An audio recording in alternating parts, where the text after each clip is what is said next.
When I was about 16, I decided that I wanted to travel around the world by motorbike. I didn't have a motorbike, nor did I have any money. And anyway, I was still at school, but I knew then that I wanted to do it, and sooner rather than later. I wanted to be free to go, just like Peter Fonda and Dennis Hopper in Easy Rider, though I would take care not to come to the same sticky end as they did in the movie. I wasn't one of those lucky people who could turn around to their parents and say, "I'd like the money to buy a motorbike and ride around the world, please." So I had to make a plan. I'm good at languages, and so I found the most lucrative language job in the world, simultaneous interpreter, trained to become one, worked for a number of years, and then packed up my bike and left.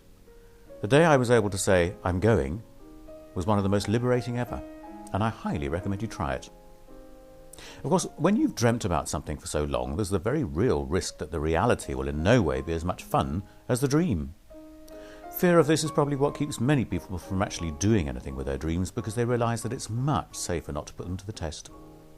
It has to be said that it was not only my own dream that drove me, but the inspiration provided to many others with a similar fantasy by Ted Simon's book, Jupiter's Travels, a shimmering account of his own 4-year circumnavigation by motorbike. When I set out, I decided that my own journey would follow closely the one that he described in his book, both the route and the time he took to do it. I reckoned then that I had the funds to travel for 4 years, and to cover Europe, Africa, South and North America, New Zealand, Australia, Southeast Asia and India before returning home over ground I'd already covered in another trip to Iran and Turkey. I bought my motorbike, a BMW loosely modelled on the ones that had become so successful in the gruelling Paris-Dakar rallies, equipped myself with everything I thought I might need, and set off across the Channel from Dover. I was full of excitement, fear and anticipation, and if truth be told, more of the latter than the former. From that moment on, it's safe to say that nothing went according to plan, if indeed there was a plan. Apart from having a reasonable idea of where I intended to go and how to get there, I didn't really have any ambitions.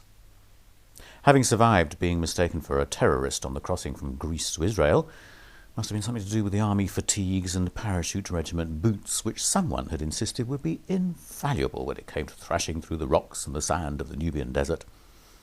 I breezed south from the Sea of Galilee through some of the hotter spots of the West Bank to Jerusalem.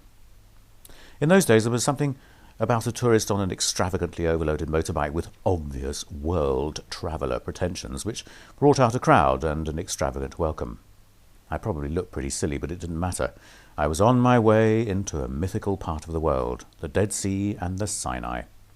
There's definitely something about a strip of tarmac that thins and disappears to a desert horizon through a mirage of heat that gives you the feeling that you're not just riding, but travelling. The Dead Sea behind me, I made my way onto what had only recently become the Egyptian Sinai, and under the Suez Canal to Cairo. There are raised banks on either side of the Suez Canal, which mean that you only see the superstructure of the ships using it because the decks are out of sight. The impression is of tall buildings gliding through the desert sand. It's pleasantly surreal. Surreal is pretty much how I would describe what it feels like to see Cairo for the first time. Nothing can quite prepare one for Cairo, or at least Cairo on a motorbike. I don't know whether anyone really knows how many people live there, but back in 1985, people told me that there were about 12 million. Then they all seem to be driving cars, or trying to thread their way through impossibly crowded side streets in the old city. A carelessly parked donkey and cart can cause pedestrian gridlock. What a relief to flee the city to the edge of the desert, which is only a few kilometres away. That was what was so extraordinary about Cairo. You turn your back to the pyramids and face south, and there is an eternity of nothing. You turn north, and there is the seething intensity of a megacity. As I headed south along the Nile, I knew I was getting closer and closer to one of what I knew would be one of the biggest challenges of this part of Africa, the Nubian Desert and Sudan. Stories abounded about the impossible conditions. You had to cross from Aswan to Wadi Halfa on the shores of Lake Nasser by ferry. They wouldn't let you on the ferry with a motorbike, they said. They wouldn't let you take any petrol, even if they did let you take your motorbike, because a few years ago there'd been a fire aboard the old ferry and she'd sunk with all hands. If you get to Wadi Halfa with your motorbike, there will be no petrol, and there are hundreds of kilometres of desert to cross. And so it went on. I treated myself to days of inexpressibly beautiful sunsets in Aswan, hardly daring to take the next step. I stooped to bribing the captain of the ferry with a bottle of brandy to allow me and my bike on the ferry, but he would not allow any petrol. I had met a young German in Aswan, and we decided to take on the challenge of the Nubian desert together, thinking that it would help to share our trials. On the day of our departure from Aswan, the captain was in such a hurry to leave that I had to heave my enormously heavy bike from quayside to ferry as the ferry was moving away. I almost had to throw myself on the bike across the slowly widening gap between ship and shore. It takes a couple of days to cross Lake Nasser, and then, since the ferry arrives off Wadi Halfa on a Friday, having passed close to the temple of Abu Simbel, which had to be relocated stone by stone, as it would have been submerged when the Aswan Dam was built, it lies off the port for the Muslim holy day. The lake has evaporated substantially over the years since the dam was built, so the original port of Wadi Halfa is nowhere near where the edge of the water now is, or was, back in 1985. The result is that you had to teeter along a gangplank not in any way designed for overloaded motorbikes to get to the shore. And when you get there, the town of Wadi Halfa is some kilometres away. There were a few litres of petrol left in the tank, so me and Andreas gingerly proceeded to town to start looking for fuel to begin the next stretch of the journey. It was hopeless. No matter where we looked and no matter who we asked, there was no fuel to be had. We sat and waited while we thought, possibly quite naively, people went scouting for petrol for us.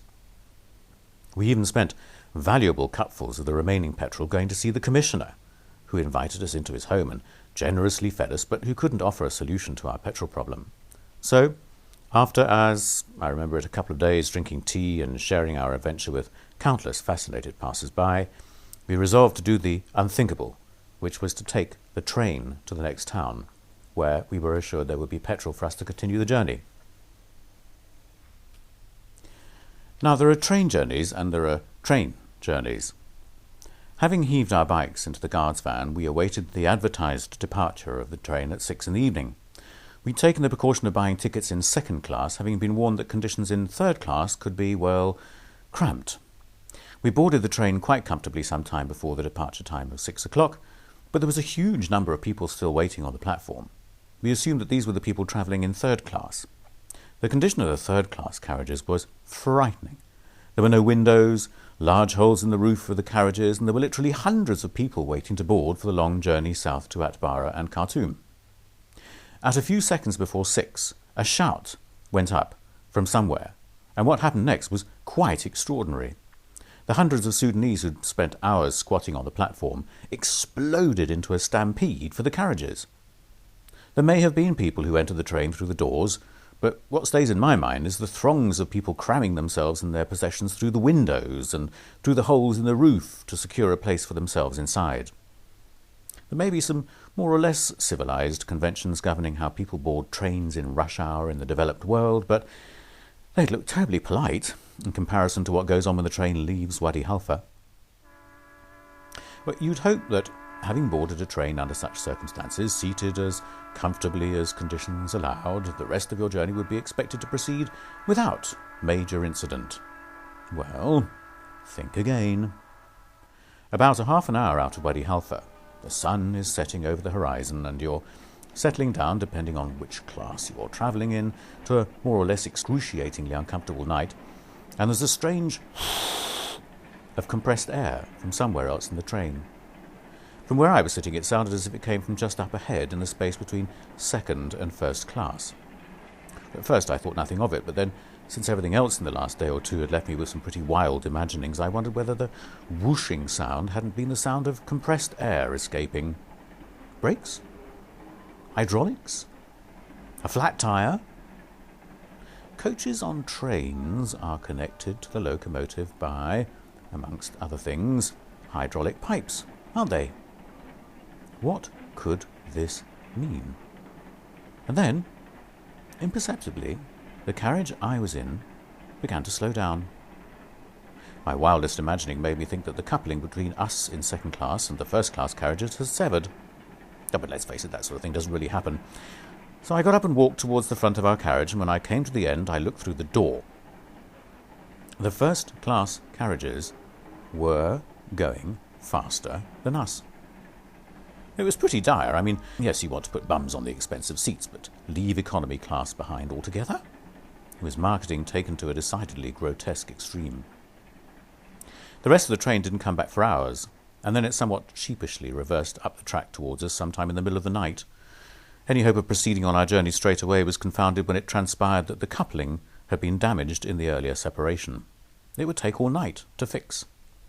By the next morning, the locomotive's batteries had run flat. We'd have to wait for another locomotive to be sent from Atbara, some 400 kilometres away. It was an extraordinary ride. Periodically, once the new locomotive had arrived, can't remember when, and the train had lurched off again, the train would then stop at seemingly random intervals in the middle of nowhere, and there's a lot of nowhere in the Nubian desert. In fact, it transpired, it was at prayer times, which the driver was obliged to observe just like anyone else. So the driver would bring the train to a halt, climb down onto the sand, as would almost everyone else in the train, pray, and then, slightly ahead of everyone else, climb back into the cab. Seconds later, a blast would go up from the train's horns, and the passengers, still busy on the sand, would hastily conclude their devotions and rush back to the already moving train and clamber aboard. After a night in the police compound in Atbara, Andreas and I were able to find the promised fuel, but only about enough to fill half our tanks. With about 500 kilometres to Khartoum, it was going to be touch and go, and my memory of what Ted Simon had written about the road on from Atbara left me in no doubt that this was going to be an ordeal. And so it was. Not used to riding a heavily laden bike through the sand meant that we were falling off all the time. Hours later, Andreas and I agreed to split up and go at our own pace. Sometimes I rode along the railway just to get some relief from the sand, but would soon be numb from the bone-shaking ride over the railway sleepers. In the evening, I pulled exhausted into a small settlement where I was offered a bed for the night, and my hosts were listening to the BBC World Service on the radio. It came to an end eventually, and the petrol lasted. But Khartoum brought only the news that road travel south from the capital would be impossible because of the enduring war between the government and the SPLA. Roll with the punches is an important lesson to learn when you're doing something like this. So, after a long time dreaming of taking a riverboat south up the Nile to Juba, I had to take a plane instead. Bombs and landmines made the road from Juba into Kenya impassable, so a detour through war-torn Uganda was the only option. Riding from Uganda south across the equator to the Kenyan capital Nairobi was a welcome respite, as was a long holiday on the Kenyan coast south of Mombasa. I met some extraordinary people in Africa, but none more extraordinary, I think, than two people who, together, one in the air and one on the ground, were making a crossing of Africa by microlight. We were chatting one day when Richard, the intrepid pilot, said, "Martin, are you thinking of climbing Kilimanjaro when you get to Tanzania?" Well, I suppose that everyone would have wanted to, but I said that it was probably going to be too expensive for me, so no. "How about I pay you to?" said Richard. Richard had decided that he wanted to try and fly his microlight over the summit of Kilimanjaro, and he wanted someone to be on the summit to take a picture should his attempt succeed. Some weeks later, I found myself huddling against the biting cold on the summit of Kilimanjaro as Richard coaxed his tiny aircraft towards the 19,000-foot-high mountain. He never quite got there before he ran out of petrol, but the adventures that preceded that day and the days and weeks to follow more than made up for the disappointment. I travelled with them all the way to South Africa, flew over Victoria Falls, the Okavango Delta in Botswana, and finally said farewell to them in Cape Town. It was time for a rest. I took time to explore the breathtaking dune emptiness of the Namib Desert and to make plans for the next stage in my journey, South America. A chance conversation one day with my girlfriend Sylvia resulted in the decision to buy a second bike so that we could travel to South America together. Also, I was determined not to make the crossing to the next continent by air, so I found a position crewing on a yacht. A trial outing on the yacht made it clear that Sylvia would not be able to make the journey by sea with me because, and it sounds trite to say it now, she was very easily seasick. Well, seasick is okay if you're a few miles from shore, but as any seasoned yachtsman will tell you, it's extraordinarily debilitating if it goes on for long, and it can. There are some 4,000 miles of ocean between Cape Town and Brazil, and only one island in between, St. Helena, and if you're sick all the time, it's too dangerous. With enormous reluctance and sadness, I let Sylvia crate up our bikes and ship them to South America, and then fly out to meet me once I'd reached Brazil. I left Cape Town in January 1987, with 3 others on a 32-foot boat. Ahead lay the South Atlantic, and, weather permitting, about a month under sail. The sadness and apprehension of leaving Sylvia with so much to do aside, it was like nothing else I'd ever embarked on. Months of getting the boat ready, culminating in slipping our mooring at the Royal Cape Yacht Club and heading out to the west of Robben Island into the open ocean. Cape Town and Table Mountain slipped so quickly over the horizon, and we were delivered into our first night in the South Atlantic. Nothing prepares you for this. I mean, nothing can prepare you for anything that happens to you when you loosen the ties of a familiar existence and let the unfamiliar guide you. But surrendering yourself to the immensity of an ocean aboard a glorified sailing dinghy with a roof is, well, something of an act of folly and faith combined. I'm sure that all those who do it are hoping that they will get off lightly for this act of folly and faith combined, and that the sea will be calm and the wind and weather favourable, and they try not to imagine what it'll be like if it doesn't work out that way.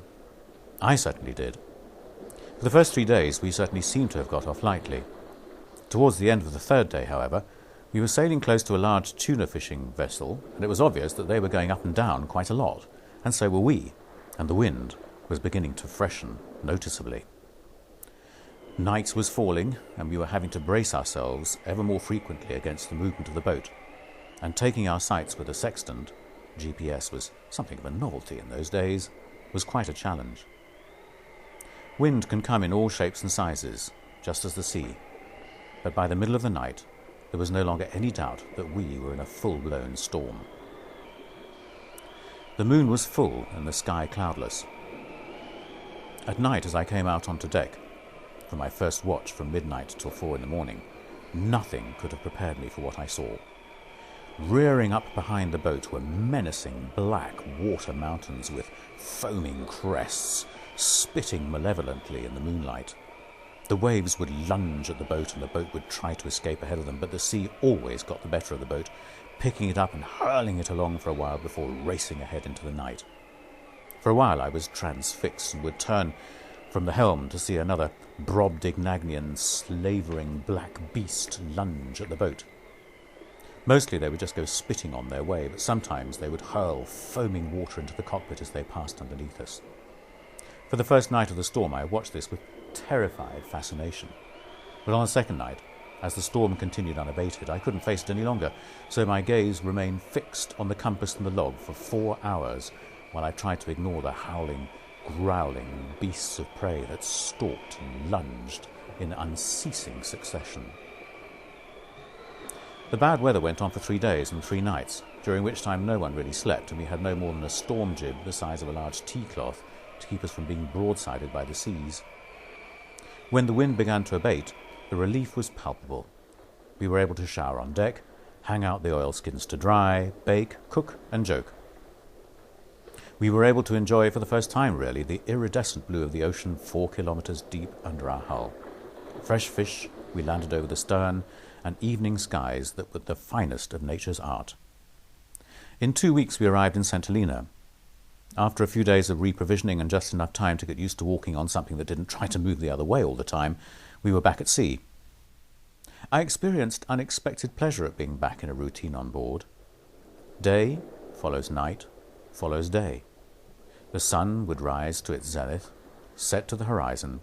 The stars materialize out of a darkening sky, deploy themselves across the night.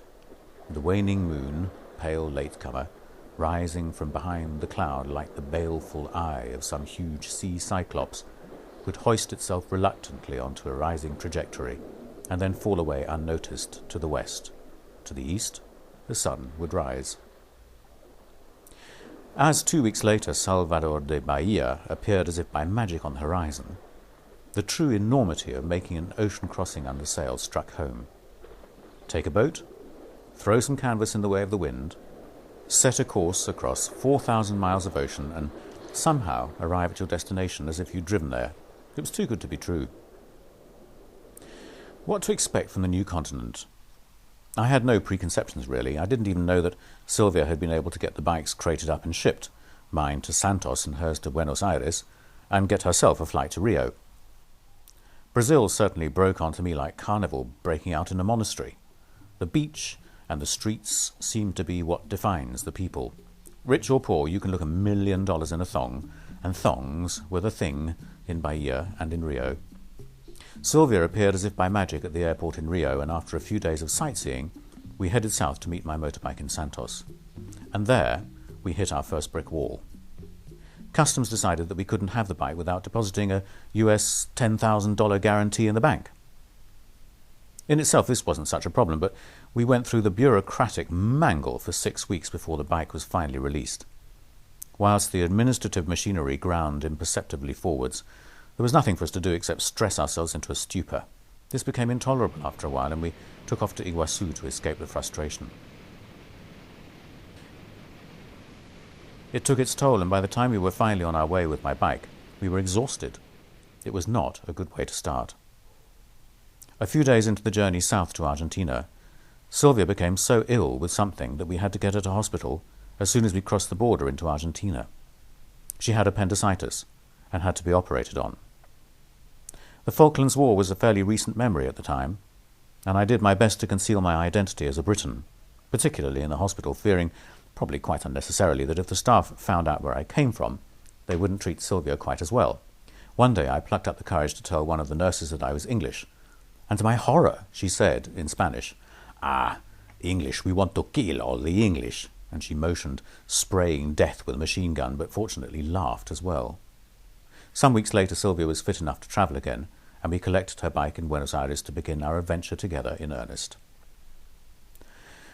Argentina was heading into winter, and so were we. Ahead of us across the southern pampas, the Andes were getting their first covering of winter snow. We were heading into the foothills of the Andes, and a carpet of lakes which by turns were mirror flat or whipped into wild inland seas by the storms. Despite my apprehensions about travelling in a country which was technically still at war with Britain, it was never an issue with the people we came into contact with.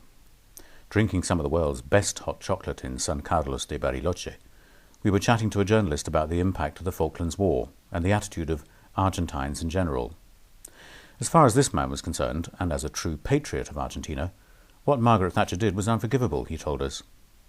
At the same time, he said, if the war had not happened, then the country would not have got rid of its megalomaniac generals, and so, in that respect, he had something to thank Margaret Thatcher for. Once again, we needed to move on and across the mountains and the border into Chile. To wait any longer in the south of Argentina would have meant the winter deepening and the snow on the mountains too. We knew that the track across the mountains climbed to 3,000 meters in some places, and the snow was certainly not much above that and getting closer every day. With a final reminder of what the official position then was on the Falklands, the sign on the right shows a map of the islands with the words Las Malvinas son Argentinas, the Falklands belong to Argentina, we headed up the long zigzags into the clouds. The weather held for us, and though it was bitterly cold, we were able to experience the spectacular beauty of southern Chile under cloudless skies. I felt it was slightly like going from the frying pan to the fire, leaving behind a country which had recently been at war with my own, but which had joyfully embraced democracy after years of military rule, and entering another where the military dictator was still very much in place. Certainly no one would spontaneously sit down and chat about politics, and whenever we did, people seemed pretty guarded, and divided between those who felt that Pinochet had brought law and order and prosperity to the country, and those who grumbled, not too loudly of course, about the military. We got a taste of what the military meant when we got to the capital, Santiago. We were strolling through the main pedestrian precinct one evening when we heard sirens approaching. To you and me it might have been a police car or an ambulance or something. To the Chileans it signalled something altogether different, and it caused total panic. People who had been quietly going about their business scattered in all directions as large grey buses came screeching into the pedestrian area. It was like a scene from a movie. Metal roller shutters were hastily pulled down and people ran for cover behind locked doors. Then it seemed those who remained on the streets were summarily rounded up and herded into the buses, which screeched off again. We were sitting in a cafe watching the scene unfold. After the sounds of sirens had receded, people began coming nervously out onto the streets again. It was not a good feeling. But there were plenty of other good feelings, like the relationships we struck up with the mechanics at the Honda bike dealers, who became such good friends in the time that we were there, making ready for the long journey north through the Atacama Desert. Road infrastructure in Chile was by and large pretty good, so you could cover long distances in a day.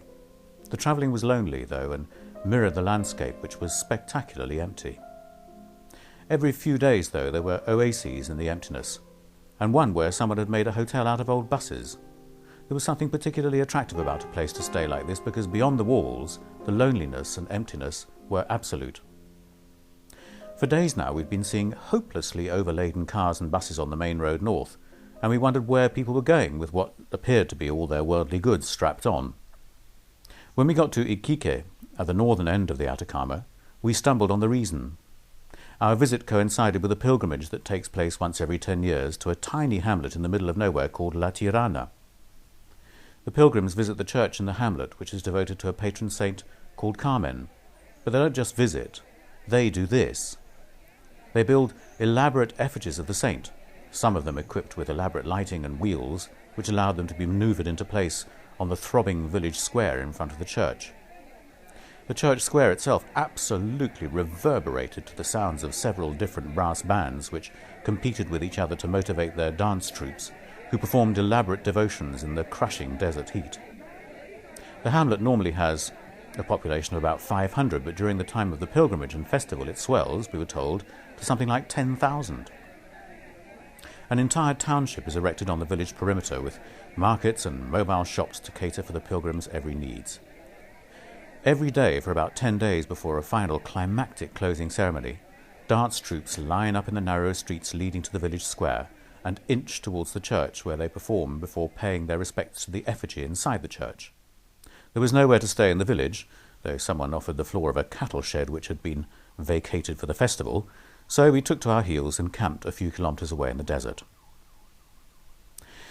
We'd not been high into the Andean Cordillera, which rose in a succession of snow-covered volcanic peaks to the east since crossing into Chile from Argentina.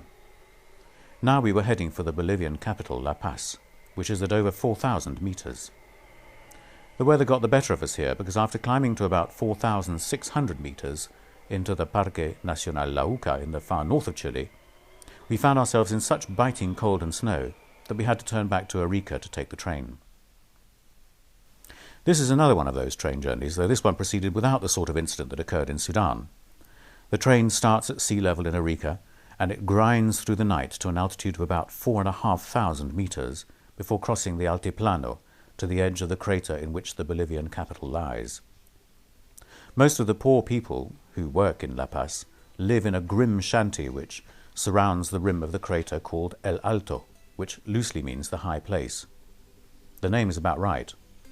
It's a brutal place, just as is La Paz itself, only it doesn't look like it. The temperature in the daytime soars to 30 degrees, while the Indian women ply their trade in the city streets, and at night, when the streets have emptied and the sellers have retreated to their shacks in El Alto, the temperature plummets to way below zero. Because of the altitude, it's an effort to breathe and move, and the Indian women chew coca leaves or drink an infusion made from them to anaesthetize themselves from the hardship. A nasty fall from her bike meant that Sylvia was laid up in a plaster cast for a few weeks while we waited for the damage to heal. It was no bad thing in a way, because the government was on one of its periodic campaigns to exact taxes from the Indian peasants who sell in the markets, and there was mass mobilization as a result. Many stories were being told of people who tried to make their way north to the Peruvian border on the shores of Lake Titicaca — we were heading that way — and who'd been attacked by peasant gangs with an axe to grind. We contented ourselves with visiting the Yungas, a semi-tropical coca-growing area about 120 kilometres to the east of the capital. It was an absolutely unforgettable ride, clambering to 4,800 metres before plunging to about 1,500 metres in less than 100 kilometres along a perilously unprotected road. It was such a pleasure to be away from the high ground, though you were never left in any doubt as to what the coca farmers of the area thought about the gringos, with whom we were, for better or for worse, identified. We saw one poster which read, "Grow coca to kill the gringos." The peasant riot subsided and we made our way north to Lake Titicaca and Peru. The riding was again spectacular and spectacularly gruelling. Sylvia crashed and we had to put her and her bike onto a truck to the next town to get the bike fixed. Before I caught up with the truck, I was sitting having a drink in a roadside cafe somewhere between Puno and Cusco when a group of Swiss cyclists pulled up outside. They were cycling from, wait for it, Alaska to Tierra del Fuego. They'd just come from Cusco, which was where we were next headed, and so I was interested to hear more about this place, which was supposed to be one of the major highlights of the Cordillera. What was it like, I asked. Well, we only spent 24 hours there, they answered. Why? I asked. Well, if we stop anywhere for more than that, we completely lose the inclination to go on, they said. They seemed to be harnessed to a runaway. But if the road was grim for me, I don't care to imagine what it must have been like for them. I eventually caught up with Sylvia, and we got her bike fixed before taking time off to be tourists in Cusco and Machu Picchu. We stood and marvelled at Inca masonry. I mean, I couldn't do something like this with Lego. Our Andean adventure was far from over, though, because the Shining Path guerrillas had blown up the bridges on the track we were going to take to get down to the Nazca lines. Our only alternative was to slog north through the mountains, where we were told not to camp and not to travel after dark because of the threat of more guerrilla activity. We even ran a guerrilla roadblock, Sylvia shooting ahead of me in a cloud of dust, and me gunning my bike after her as non-uniformed men wildly waved rifles at us. A month or two later and the tropics were on us, and probably the first rain we had had since the south of Chile. The Ecuadorian jungle was a fascinating place at the time, not just because of the way that people did things like this, but because you would come round a corner in the middle of the forest and find yourself face to face with state-of-the-art war machinery hiding behind camouflage in forest clearings. We were to learn later that the Americans were doing quite a lot of training for the Nicaraguan Contra guerrillas in remote places in the Ecuadorian jungle where conditions were similar to the ones that they encountered back home. We also made our way across the Panama Canal to Costa Rica and Nicaragua, which was such a beautiful, sad place. People serenaded you at the drop of a hat, and the revolution was still very much alive in their hearts at that time. They had paid a high price for their opposition to their powerful neighbour to the north, though. You could feel you were getting closer to America every mile you rode. There were more tourists, and when I went into one petrol station in the Mexican Yucatan, the owner just put up his hands, palms forward, and apologized. No petrol, the Americans just bought it all. A few miles down the road I caught up with the culprits, a whole convoy of RVs laying siege to everything they went near. In some ways we were dying to get to the States. We'd been in South America for more than a year, and we'd had our fair share of hardships and mishaps, though nothing compared to what the average citizen endures. We needed a break, and to put our feet up for a while, and yet, when we crossed into the States at San Isidro, south of San Diego, we felt a sudden nostalgia for the places we had come from. The States comes in all shapes and sizes too, of course, but they all seemed to be big and rather daunting. Sylvia and I were coming to the end of our adventure together as she was due to return to South Africa from the States. We had our last few months together visiting the northwest coast of the US and Canada, and then, wrenching ourselves apart in San Francisco, I headed south to LA to join a ship for the next stage of my journey across the Pacific Ocean to New Zealand. So it was time to crate up the bikes again and bid farewell to each other and the Americas. The ship I was to join as a supernumerary was a huge German container vessel. I'd heard through the grapevine of travellers you constantly meet that they were one of the few shipping lines which still did this. As it was a German ship, I was at pains when I introduced myself to the captain in Los Angeles to say that I spoke quite reasonable German. This would be an advantage in communicating with the other crew members who were all from Germany. I was assigned to duties in the engine room. Engine room is a misleadingly mild term for the place on a 40,000-ton ship where all the propulsion and other machinery are housed. I couldn't believe my ears when, on the day of our departure, the engine was started. Within minutes, the whole of the engine room, which is actually about 10 stories high from hull to funnel top, began to shriek, roar, and hiss like a deranged beast of Fritz Lang's imagining. The temperature quickly rose to about 38 degrees, and the chief engineer explained that that was what it would remain at until the engines were switched off 2 weeks later in Auckland. At least when you went on deck for the first few days after leaving LA, the air was cooler.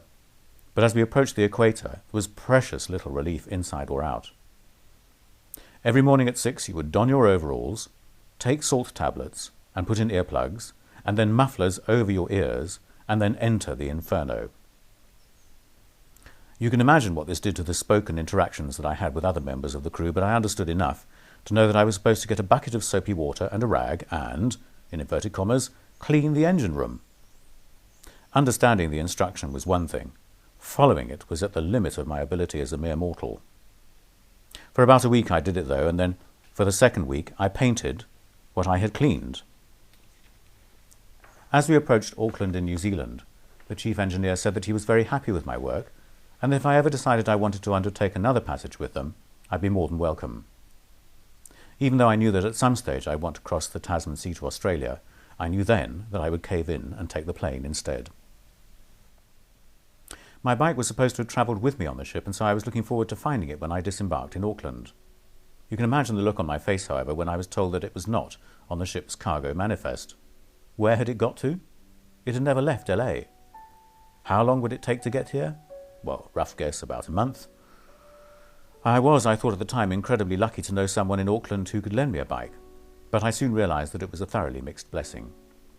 I set off to tour North Island and almost immediately crashed. I had the bike fixed, but it became increasingly clear that it and me were not meant to be together. I crashed twice more before I parked it up somewhere in South Island and took to exploring New Zealand on foot, revelling in the network of phenomenal hiking trails the place is blessed with. Believe everything you've ever been told about the unsurpassed beauty of New Zealand. It is all incontrovertibly true. I loved it for the healing energy it bathed me in. I think that leaving Sylvia and then the rigours of the Pacific Ocean crossing, and then to crown it all, the, I hoped, temporary loss of my motorbike, had left me feeling it more than just a loss. Road signs notwithstanding, I was losing my way with my journey. I was nevertheless overjoyed to be reunited with my bike when I got to Australia. I never saw it at all in New Zealand. After several false starts, including one leaving Auckland Harbour on a ship which not quite sank, but which suffered enough engine trouble to have to return to port for repairs, maybe I'd left a rag or a paintbrush somewhere I shouldn't have, it finally made it to Sydney. I was, however, entering something of a crisis in the journey. After about 3.5 years on the road, I was beginning to ask too many questions. What was I doing, and why? I tried to push these to the back of my mind as I travelled the length of the east coast of Australia, from Melbourne in the south to Cooktown in the tropical north. I had made up my mind to try and cross the country from east to west, right through the centre on remote byways. It seemed, though, as if my bike was not having any of it. At absolutely critical moments, it staged spectacular breakdowns, leaving me high and dry on baking desert roads. No matter how much care and attention I lavished on it, it just refused to go along with my plan. Or at least, that was the way it seemed. I know you'll say that it was just a machine and that sort of thing is pure fancy, but if it was just a machine, then its accidental failures were extremely well timed.